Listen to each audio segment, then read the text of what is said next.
It's the beginning of the year for the Jewish people, but the beginning of the year for mankind, the sixth day of creation, is Rosh Hashanah. And that phones, please, phones off. And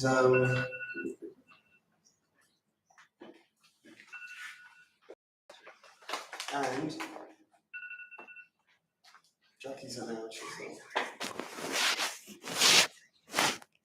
And it's really for the rest of the world. Yom Kippur is a gift. It's a gift to the Jewish people. If Rosh Hashanah is a Yom Hadin, so Yom Kippur is Yom HaRachamim. It's a day of Rachamim. I think, and I hope you will experience that in the coming week, that people confuse Yom Kippur with Tisha B'Av because they have similar prohibitions. But Tisha B'Av is a terrible day. You don't say Shehechianu when you bring in Tisha B'Av. You do say Shehechianu when you make the bracha for Yom Tov on Yom Kippur. And even more so this year when Yom Kippur falls on the Shabbat, which is an odd between us and HaKadosh Baruch Hu. I want to talk about two themes that come up on Yom Kippur from four different writers, four different great Talmidei Chachamim. The first you've probably seen before. It's comments by Rav Soloveitchik, and it's in a book that was put together on his various shiurim on Teshuvah, where he differentiates between the notion of kapara and tahara. To translate loosely, kapara means atonement, and tahara means purification. And they're two very, very different things. And so join me in Rav Soloveitchik, but then I want to show you Rav Amital, Netivot Shalom, and finish with Rav Sabato. Okay? And they're all got something to add here. Liyom HaKippurim Kamon HaTshuva yesh shnei aspektim. There are two aspects to Yom Kippur. Yom Kippur is first mechaper, it atones. We have to establish what that means. What does it mean that it atones? Ki biyom hazeh yechaper aleichem. That's what the pasuk says. This day will atone for you. Va'af b'tfilat kohen gadol kaper al avonot. Atone for our sins. I was going to stand up here. There's some chairs. So but it also says, he says also, Sheni, Yom Kippur metaher. Yom Kippur will purify. Now, I know it's late. I just need you to try and focus on the ideas because they're important ideas. I thought it would be preferable for you to have time off after that ceremony until now, as opposed to bringing you back for Shiur Klali and then you have just a short time before Sukkot. So it's my fault. So Shnei motivim halalu chozrim b'chol tefilot hayom kaper and mayim tohorim. We have kapara, atonement, and mayim tohorim, and purification. Atonement and purification. That's what this year is about. Atonement and purification. Are they one and the same? Are they two different things? So Rav Soloveitchik talks about chet.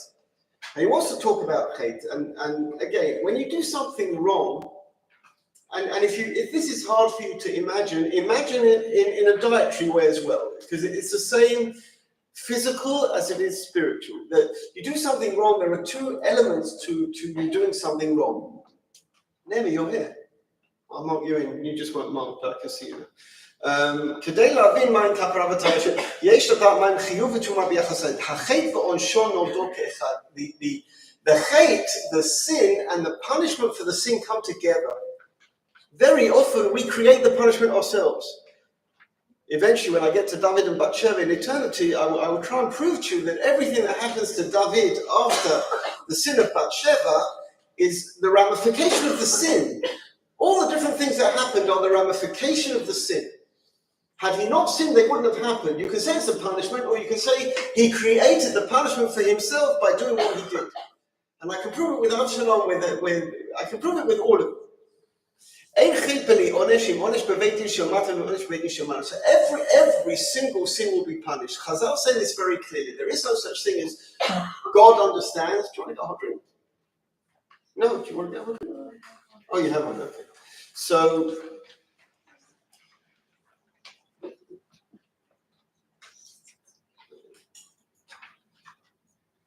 lost my train of thought.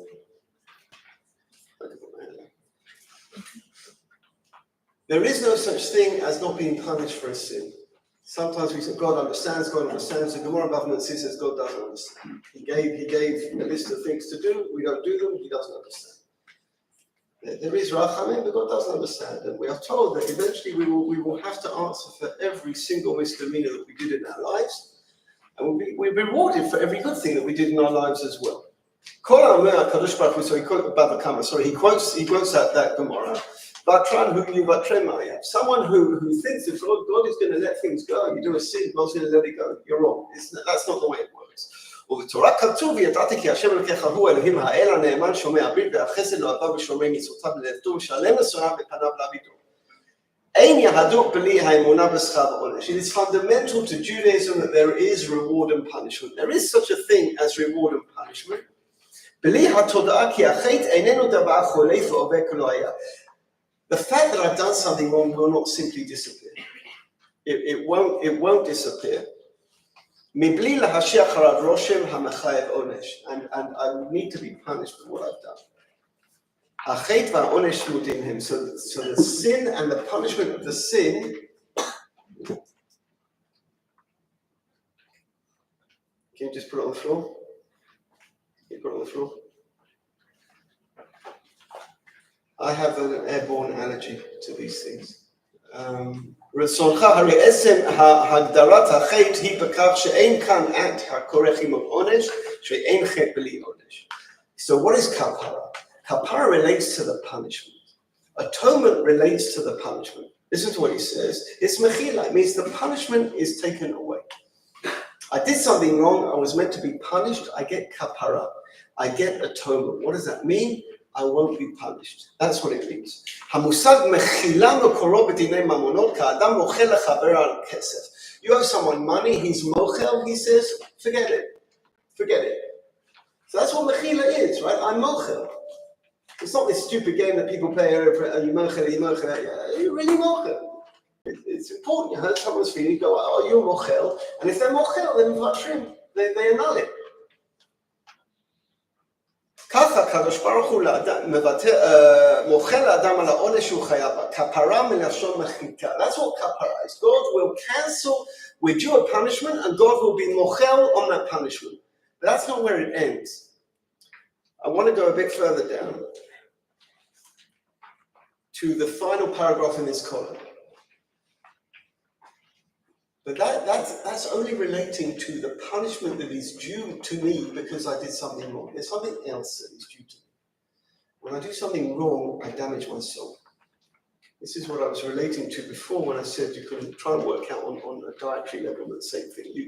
You eat something that's bad for you, you don't always know what it's doing to you, especially when you're younger. When you're older, you can feel. When you eat something that's not good for you, you can feel it. When you're younger, you can't. If you're smoking a cigarette and you've only smoked 1 or 2 cigarettes, you don't know what damage it's doing to you. And if you become addicted to cigarettes, you don't feel it at all.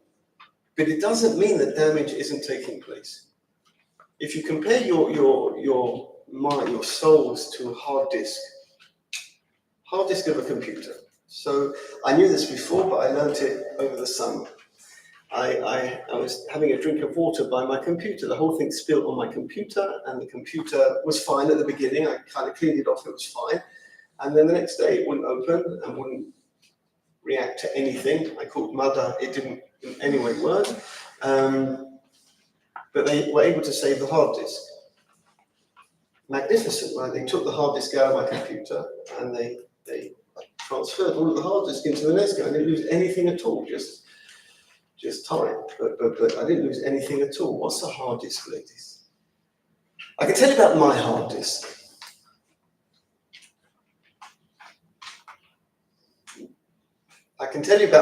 disk. When I was a young man, I wasn't such a good young man, and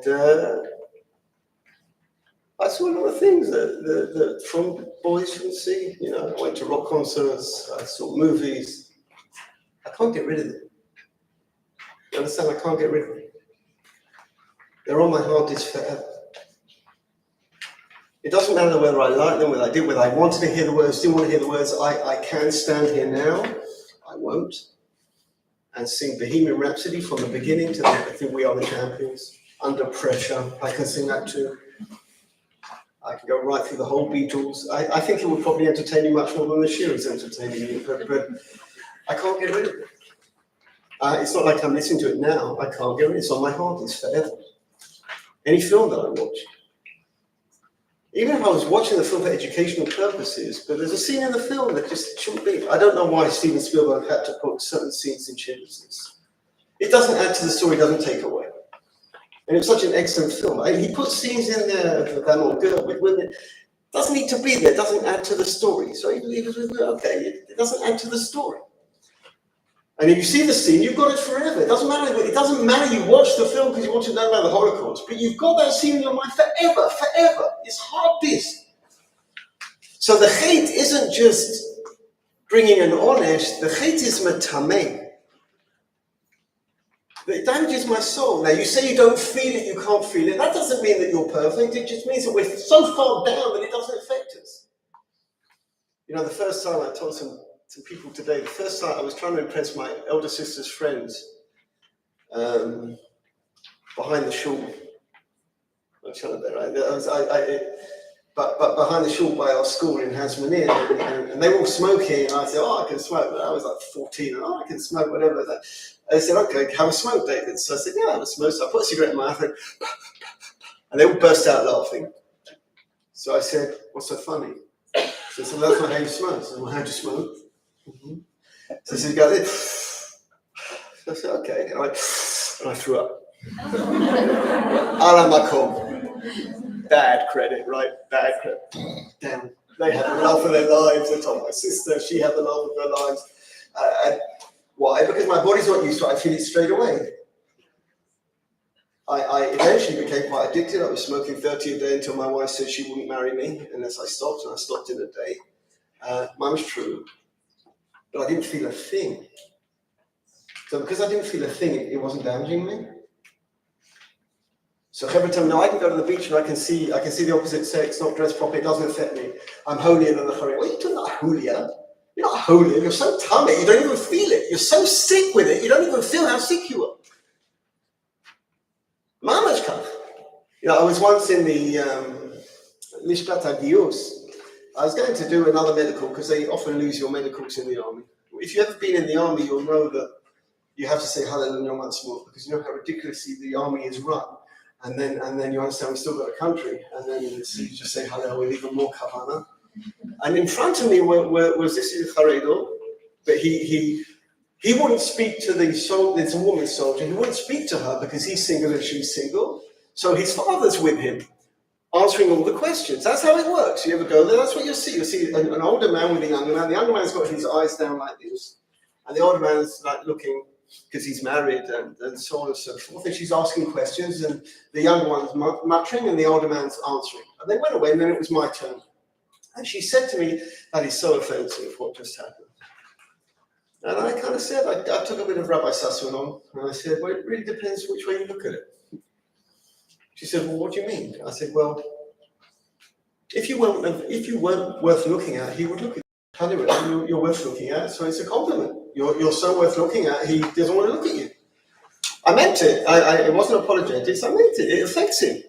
That's a madrega. I know people get upset by it. We were in Poland a few years ago in the Jazz. They didn't want to look at the girls there, the Hasidim. And the girls got really upset. Why are you upset? It's a compliment.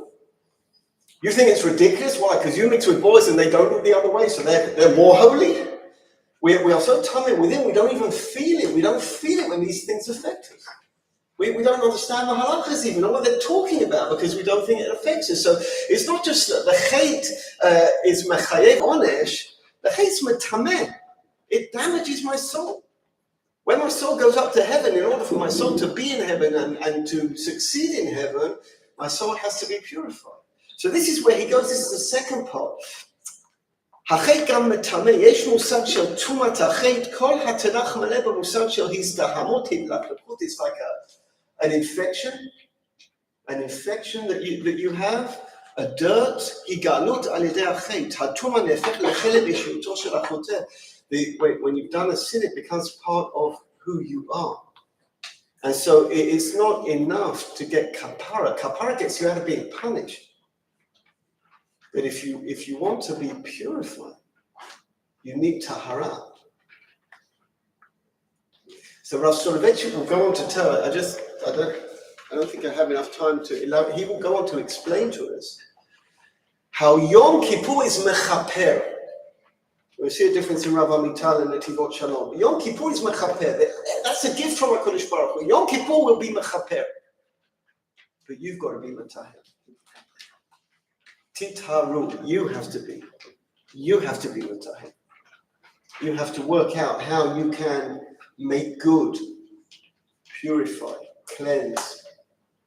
The gift from HaKadosh Baruch Hu, he can't be metaher you. He can do everything, but he won't be metaher you. He will be mechaper. But if you want tahara, you have to do tahara. You have to, in the same way that you don't feel well, you have to take antibiotics, you have to deal with it. I'm not exactly sure how we're meant to do this, but you will see that the Kohen Gadol, when we're reading the Avodah, Musaf, on Yom Kippur, the Kohen Gadol screams out, Titaharu. You say, Kiviyom hazeh yechaper lechem. The passage, the day will be mechaper. It's a gift from HaKadosh Baruch Hu. The day will go out, we are cleansed of punishment. We're clear from punishment.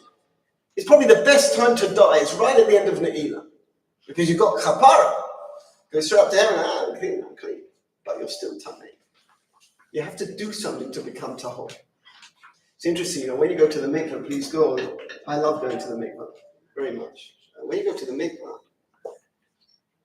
you have to immerse yourself in the mikveh. Total body. Now, in order to do that in the size of a regular mikveh, you more or less have to go into the mikveh in some kind of embryonic state, like huddled up. And then when you come out of the mikveh, I always feel like it. I've just been born. The mikveh is metaher. I'm a newborn person. But the tahara is in this particular essay, the tahara is my responsibility. I think our first stage is understanding, and we know that people don't understand it in the physical world. They don't understand the damage they're doing to their bodies. Is actually understanding the damage we're doing to our souls, even though we don't feel it. We don't feel it. It's that music that we're listening to all the time. It's not the tune. It's the words. Coming right, and now we wear these things right inside our ears, and it's straight in, direct. It doesn't. It's not like you're hearing it, and it might be a bit deceiving. Straight in, and I speak to myself, whatever. But that's Rav Soloveitchik. Now go over the page to Rav Amital. Over the last few years, Rav Amital gave a lot of sikhot in yeshiva. And they started putting them, they started writing them down. They started writing the sikhot down. So you've seen what Rav Soloveitchik differentiates between kapara and tahara. Now see Rav Amital. So first he quotes the last Mishnah in Yuma. Amar Rabbi Akiva Ashreichem Yisrael lifnei mi atem metarim. In front of who are you purifying yourself? Mi metaherim. Who is purifying you? Avichem shebashamayim, God in heaven. Shne'emar v'zarakti aleichem mayim tovarim utaratem. Ma mikveh maheret hatmeim. Just as a mikveh will be metaher people who are impure, af HaKadosh Baruch Hu metaher Israel. So God will metaher Israel. So shonehi kaparat Yom Kippur mikol kaparat cheret. So Rav Amital goes in a different direction. He's certainly aware of what Rav Soloveitchik says because it's very well known. So he says the kaparat Yom Kippur is a different kapara. Chote shemevii korban or kol adam acher sheshav b'tshuva mevakesh yinaseu min ha'onesh yinaseu medinat shel Gehinnom. When a person brings a korban, you essentially want to be saved from the punishment. Kaparat Yom Kippur ba lo rak kedei lahatzil min ha'onesh ela kedei lataher. So he goes a stage further that Rav Soloveitchik preferred to put the onus upon us and say the onus is mine to do the tahara. The kapara is your, but Rav Amital goes a stage further. He says no, Yom Kippur will be metaher. It will be metaher. Kesad hu seder hatshuva. What is the seder of tshuva? Quoting the Rambam. Achoteh shabbat tshuva shlema.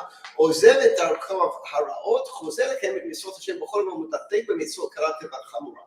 One of the questions, and I brought Rav Amital here because one of the questions I laid open I said it's upon me to be metaher. How? How do I go about that? I mean, how do I get rid of Freddie? How do I go about that? How do I get rid of those sins? It's not a joke, Mama's not a joke. It's crazy to me. I get to Shamayim. If God asks me to sing the words for him and Rhapsody, I'm going straight in. If he asks me a couple of Gemaras, I'm lost. He's not going to ask me the words to Bohemian Rhapsody. I know that. So, it's serious. We're believers, people. We're believers. It's serious. So how am I meant to be metaher? What's my aim? How do I go about metaher? גם מצד ריבונו של עולם, הרי הוא מרחם על השב בתשובה מקבלו בזרוע פתוחה, כך דרשו חז"ל. So this is how he's going. Hashem. There are two big elements to Yom Kippur. One I spoke about with Slichot last time. It's the 13 principles of Rachamim. Hashem Kerachon V'Chanon. We'll do it a bit less this year because Yom Kippur is on Shabbat. But when we get to Ne'ilah, big time. A lot of Hashem, because we were told to say this prayer, and I will forgive you. And the other is Avodah on Yom Kippur. That's the main part of Musaf Marikaim, the whole Seder Avodah of Yom Kippur. But Hashem, when Chazal came to explain Hashem, Ani hu kodem shechta adam, ani hu alacha shechta adam. What does that mean? I'm the same God before a person sins and after he sins. What does that mean? God doesn't change anyway. So what is he offering us here, which seems to be, Ruby, you're never going to understand this and I'm going to test you afterwards. What is the problem? When I do something, you have a problem with another person. They did something to you. And you make up. But what they did was really serious. It was really serious. Will it ever be the same again? In many cases, it won't. It depends how serious it is. But if it's really serious, they said something which is unforgivable, and you make up and you say sorry, whatever, it's almost superhuman to be able to get rid of that and to go back to the way it was. It's almost superhuman to get back to the matzav that you were before. Hashem hu kodem achet, Hashem hu acha achet. Kivun Rav Amital is going that what we're trying to do is get back to where we were before. As if what we did never happened. לאמיתו של דבר, התמונה אינה כה פשוטה. החטא הוא מציאות קיימת ומתמשכת היוצאת בחיצה שמפרידה בין האדם לבין כולו. One of our problems, like in every relationship, girls, it's really late. I don't know about you, I got up at 4. And I'll be able to supper today, so I'm pretty tired. So I've still got to do sleep. And Jeremy's doing it tonight, so it'll be a bit longer than me. So when I have a problem with it, a relationship is disturbed by things that come between me and another person. When I sin, you understand it's catch-22. The more mitzvot you do, the more you immerse yourself into others, the closer you feel to God, and the less you do, the further away you feel.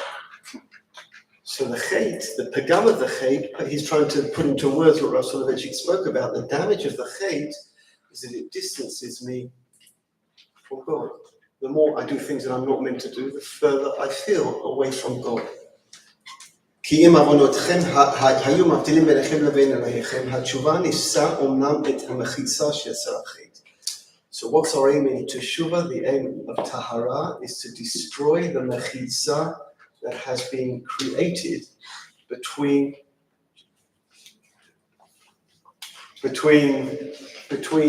me and God by doing a chait. I do a chait, I get distance, I want to knock down the wall. There are walls, I want to knock down the walls. ועם זאת, המרחק שבין אדם ובין ריבונו של עולם עומד בעינו. אף שלמראית עין הכל חזר להיות כמו שהיה. הלב חש כי טובת תורה בעיניי. You feel in your heart that there is a mountain between you and God because you put no effort, because you haven't prayed, because you haven't done mitzvah, because you don't get up in the morning, because you haven't put the effort. If you don't put the effort in, don't expect any results. It just doesn't work. You can't turn up on Yom Kippur and be a tzaddik.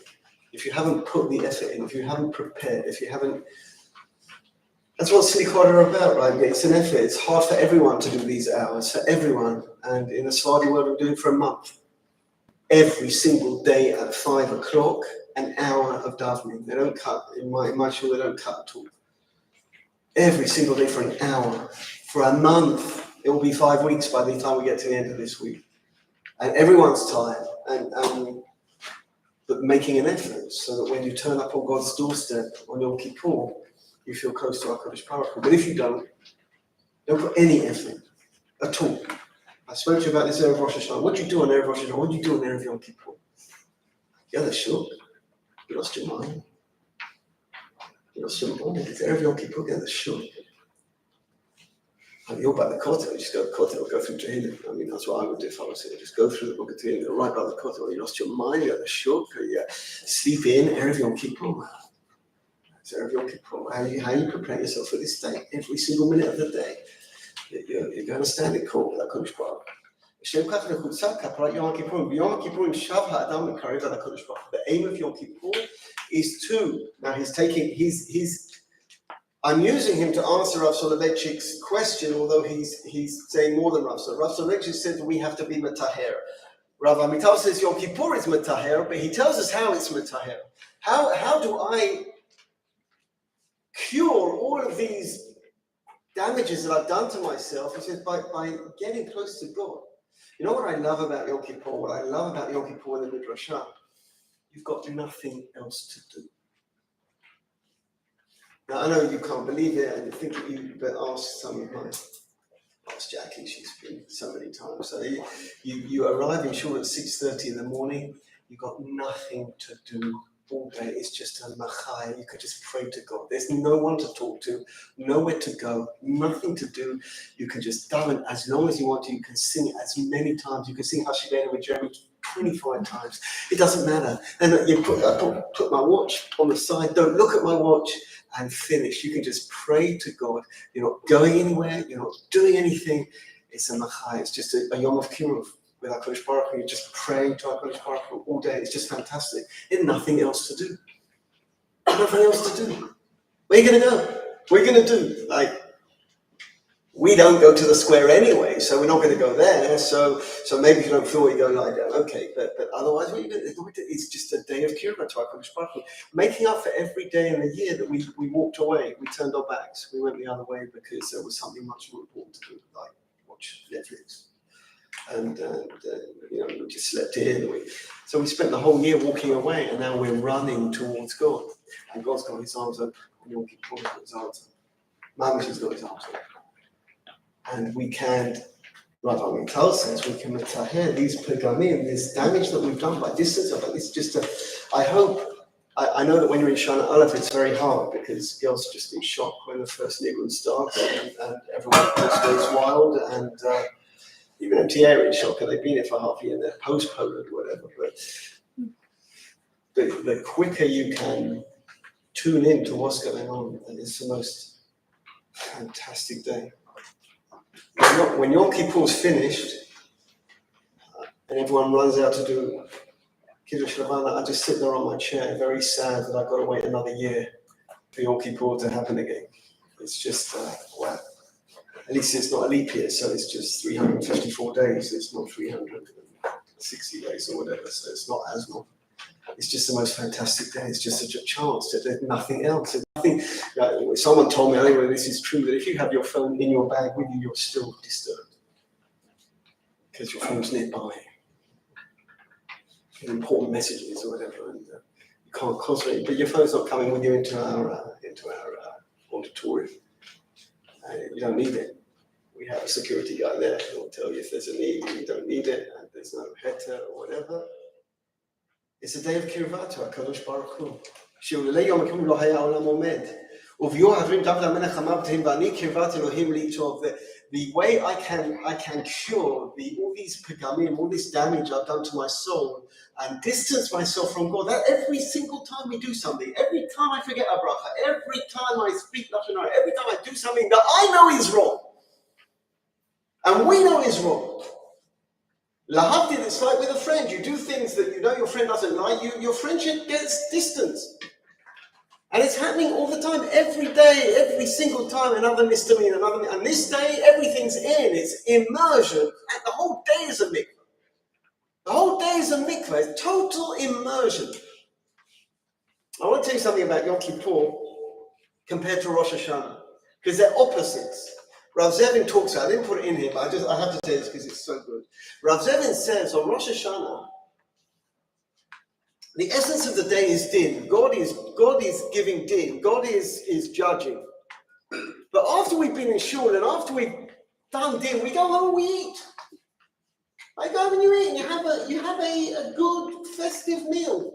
And you do that in the night as well. So on the one hand, you have this Yom HaDin, and on the other hand, you go home and you immerse yourself in food. And it's like a regular Yom Tov. A bit later, because you daven for longer.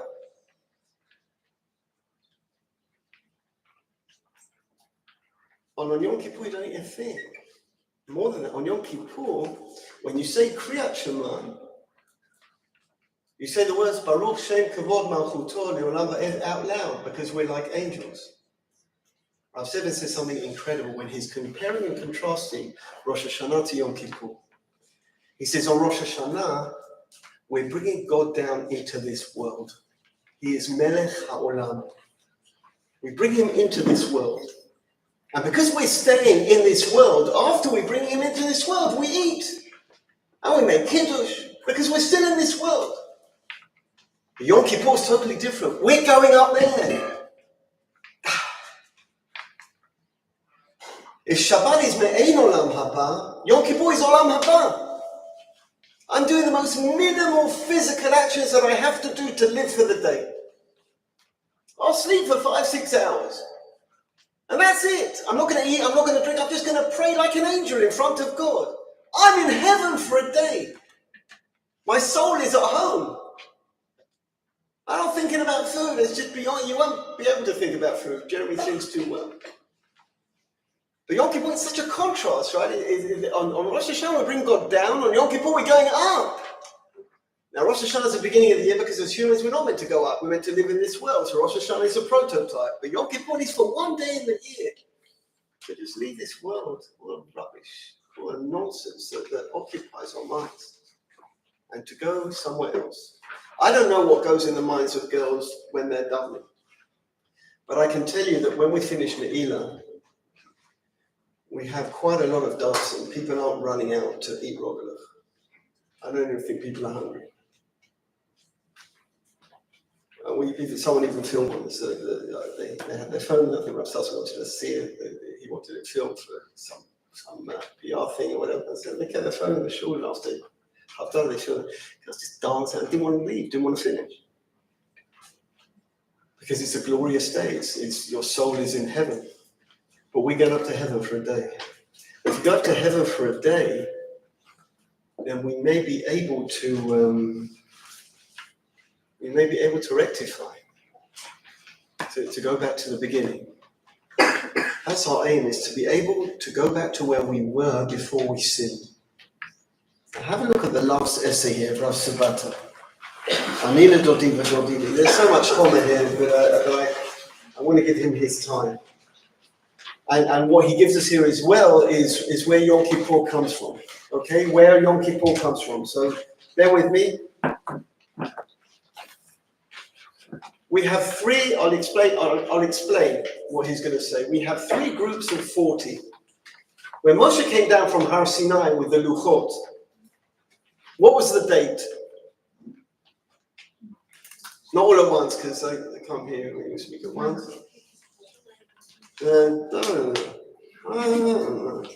Yeah, very good. The 17th of Tammuz, that's what you said, right? I thought you said that. The 17th of Tammuz, Moshe comes down, they got the day wrong, he sees them doing Chet HaEgel, he smashes the Luchot. What happens next? He goes up for another 40 days to get kapara for Am Yisrael. And God forgives Moshe after those 40 days. So when do those 40 days end? Rosh Chodesh Elul. Then Moshe goes up again for another 40 days.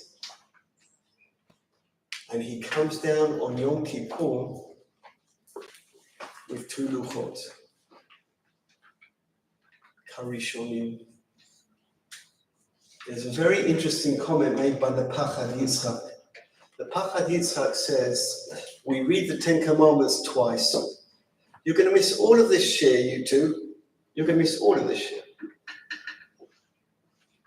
You're going to have to listen to the recording. I'll send you the link. Rav Soloveitchik asks a question like this. Rav Hutner asks a question like this. He says, why do we record twice in the Torah the 10 Commandments? Why? So once in Parashat Shemot, in Parashat Yitro, and once in Parashat Veit Chanan in Devarim, right? Why? So Rav Hutner says the first 10 Commandments were the ones given in Sivan, and they're the ones written in Parashat Yitro. The second 10 Commandments were the ones in Parashat Veit Chanan. And that's why they're written twice, because there are 2 sets of 10 Commandments. Problem is that if you read the Pesukim in Veit Chanan, and I know them well because it's by my bar mitzvah, if you read the Pesukim in Veit Chanan, the context of the 10 Commandments is the same as the first one. So what do we learn from that? That when we got the second 10 Commandments, we were able to achieve something that is almost unachievable, which was to go back to where we were before we sinned in the first place. To go back as it was beforehand. That's almost impossible to do, right? To go back to where it was beforehand. Now, Rav Sabato asks the following question. Again, let me remind you. The first 40 days he comes down, he smashes the luchot. He goes up 40 days, we get forgiveness. He goes up for another 40 days and brings down 2 more luchot on Yom Kippur. Yom Kippur is Matan Torah. But Rav Sabato asks a question, but if the forgiveness is in the middle 40 days, why isn't Yom Kippur on Rosh Chodesh Elul? That's when we were forgiven. It's a good question, right? It's a good question. You read that Rashi, the first 40 days he came down smack. He goes up for 40 days, we get forgiveness. Comes down Rosh Chodesh Elul. We were forgiven on Rosh Chodesh Elul. That should be Yom Kippur. So why is Yom Kippur the next 40 days? So says Rav Sabato, because to be forgiven isn't enough. We need the next tablets. We need to go back where we were before. Kapara and Tahara. It's exactly the same idea. You hear what I'm saying? Rosh Chodesh Elul is Kapara. We got forgiven. We're not going to be punished. But we don't have any luchot. We don't have commandments. They're smashed on the floor. So what does it help me now that I've been forgiven? I've lost my Torah. Yom Kippur isn't a celebration of being forgiven. Yom Kippur is a celebration of getting the next 2 tablets. It's getting back to where I was before. And the promise and the inspiration of the day, to me anyway, is that you can always get back to where you were before. But it doesn't matter. That's what, moving out of the various cliches, that's what teshuvah means. What teshuvah? I'm going back to where? Where am I going back to? You notice there are 3 very different phenomena in the Torah, but in Chazal, but they're all the same thing. You know them all, but I don't know whether you've ever connected them. You know the Gemara that tells us that before a baby is born, it knows all of Torah, and when it comes out, it press on the lip and it forgets everything. You've heard that before, okay? What does that mean? And what does that mean? Why do I need to know the Torah in my mum's womb? I'm learning about Letzia, Ezu Nesher. I'm doing something there. Tosha. What am I doing in my mum's womb? I'm having a machlokes. If I've got a twin, I can do machlokes. I'm on my own. I'm deciding myself. I haven't got a charusa. What's going on? What does that mean? I knew all of Torah before I was born. When I came out, I forgot it. What does that mean? And what about the other one, which you all know, ladies? You all know the other one. The 40 days after you were conceived, your shidduch was already fixed. And it wasn't Josh Frisbee. It was declared in heaven, not Josh Frisbee. I have the shidduch for ladies and ladies. God, your shidduch is here, ladies. God just has to tell me, I saw it out, but it's there. What does that mean? What does it mean? Okay, so your wedding, the rabbi will stand there and he'll say, in Shamayim, it was declared, what does that mean? Like, this guy's from Uruguay, and you're from Brooklyn, and you came together in Israel, and who cares? I mean, what does it matter? You understand the common denominator between the two? The truth was there at the beginning. God took it away from you and said, go find it yourself. I don't think the Gemara means that you knew all of Torah before you were born. You knew the truth because you didn't have a body, you had a soul. And when your soul is on its own, it knows the truth because it's not confused by your body. It's not confused by wanting to eat, wanting to sleep. When your soul is on its own, when we die, I may have Esri, and the Gemara says, Nach nafshe, our soul rests. What does that mean? It means the soul doesn't have to fight. The soul goes up, it's finished, the body's finished, it's going down to where it came from. And the soul is in heaven. Nach nafshe, the soul is resting. And that's how it was before we were born. You didn't have any dilemmas, you didn't have any bechira, because you knew the truth. You wouldn't play Candy Crump or Temple Plump in Shamayim, you wouldn't have watched Netflix, nothing. And in the same way, so you knew all of Torah before you were born, you knew the truth. But what's the point of the Midrash? If you knew it once, you can find it. If it's there, you can find it. That's what it means, right? And that's the same with the Shiur thing. You just have to find it. And it's not over when you find them, right? Then you've got to come together. Your whole lives to get to happily ever after. And that's what Teshuvah is about. It's the same thing. It's just the same thing. You've been there. You know what it is. I know we make cliche, I've been there at Sinai, whatever. It's not the point. The point, they all have in common with each other. You had MS, it's there. You have to go back to that MS, find the MS. That's what you have to do. Go back to the MS. And that's a beauty. And you see how Rav Sabato fits in so beautifully with Rav Soloveitchik. The kapara is a mechila. So God was Malchen on Rosh Chodesh Elul. But we don't have Yom Kippur on Rosh Chodesh Elul. Yom Kippur is on the Yud Tishrei because that's not mechila, that's tahara. That's going back to where it was before. We get the Torah back, we get mechila on Rosh Chodesh Elul, we don't have a Torah, we don't have tablets of stone, we don't have anything. We just got mechila, so we're not going to be punished, we don't have a Torah anymore. Yom Kippur, we get the Torah back. It's not kapara, it's tahara. It's getting back to where we were. And the real message, which I'll finish now, but the real message for us is it doesn't matter how far. It doesn't matter how far you've gone. You can always come back. I have to tell you something happened on second day Rosh Hashanah, which I wasn't witness to, but the person it happened with told me afterwards. So I done a shachrit in Shul, and the person standing behind me in Shul, he kept telling me he got a lot of nachas. I don't know. He kept telling me he got a lot of nachas from the government. And he apparently had a conversation with my father. Some of you had the pleasure to have conversations with my father over yonder. And he said my father was crying. I didn't see it. I missed it. Why was my father crying?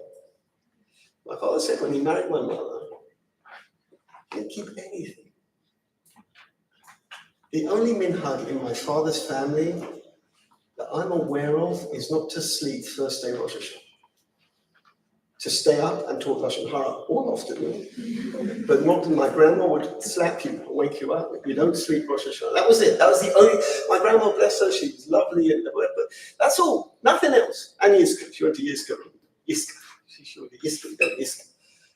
And my dad said to this other man, he said, I come from nothing. And my wife, because my dad's always speaking about my mom, he said my wife started bringing more Judaism into my life.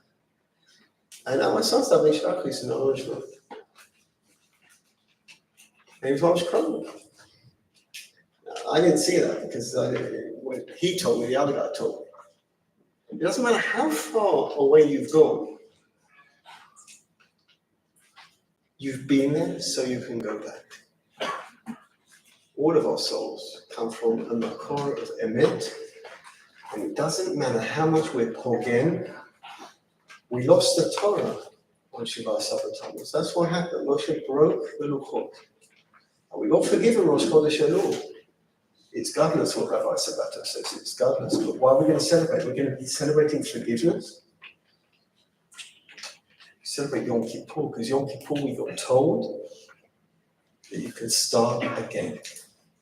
And there is nothing more inspiring than the belief that you can start again. You know, I'll tell you something just regarding yourselves. When we accept girls at the beginning of the year, the girls we waitlist, girls we don't take, but a lot of girls we waitlist come to school. They come to the school. I have no idea who you are. And mums don't have any idea. I can't remember. Because the minute someone comes here, you're just starting like everyone's starting together. I have no idea. I'm telling you 100%, I have no idea. I could ask Ross, that's what he would tell me, but I can't remember. I just forgot. I can't remember why I had this for breakfast this morning. I can't. But maybe I'm doing well with that. But on principle, the minute someone is here, you're here. So we go forward. If people won't give us that chance, then we're lost. In life, people don't get that chance to start again. Then we lose all hope in life. You just get into a rut and you get deeper and deeper into the rut. So I want the whole purpose of this really is that you won't eat for a day. I know that's challenging. But this can be, ladies, the best day of your life. It is the best day of my life. Yeah. And we're going to heaven for a day. That's where we're going. We're leaving this world for a day, going to heaven. You have to prepare yourselves properly. That's why Chazal say you have to eat extra on the 9th, and that's why we have to hydrate ourselves and prepare ourselves properly, bodily-wise, just so we can do it. It's a day that we don't want. It's just the most phenomenal day. So we should have a Gemar Chatima Tova. We'll give you 5 minutes and then we'll start with the